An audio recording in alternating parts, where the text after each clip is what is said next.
어린이집 놀이터에 벽돌 크기의 파편이 우수수 쏟아집니다. 1층에서 부모님을 기다리던 아이들은 깜짝 놀란 듯 얼어붙고 선생님이 상황을 파악하러 밖을 나섭니다. 지난 6일 어린이집 바로 옆에 있는 3층짜리 건물 철거 작업을 하던 도중 아찔한 사고가 발생했습니다. 건물을 부수던 굴착기가 어린이집 건물을 때리면서 부서진 벽돌 잔해와 깨진 유리창이 어린이집 내부로 날아든 겁니다. 애들이 너무 많이 놀라니까 이제 막 어린이집에서도 놀란 게 이제 집에서도 이어져서 어린이집은 소리가 너무 무서워. 이렇게 된 어린이집에 계속 보낼 수 있을까 학부모로서는 가장 그게 걱정이 되는 상태입니다. 철거 현장과 어린이집 사이 공간은 50cm가 채 되지 않을 정도로 이렇게 딱 붙어 있습니다.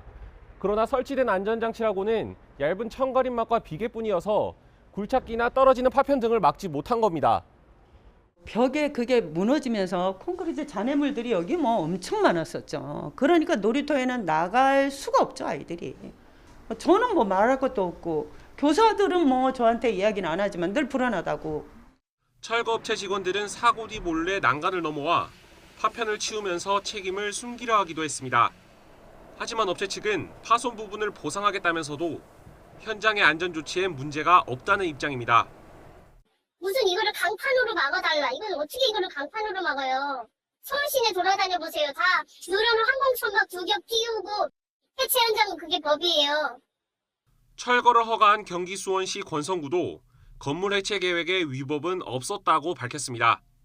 실제 철거 작업과 관련한 규정을 보면 현장에 가림막을 설치해야 한다고 돼 있지만 재질이나 높이를 규정하는 세부 지침은 없습니다.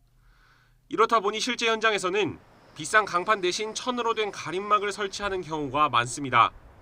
가림막이 먼지 정도만 막아줄 뿐 안전사고를 예방하는 효과는 전혀 없는 겁니다. 그 천은 뭐냐면 분진에 대한 방지예요.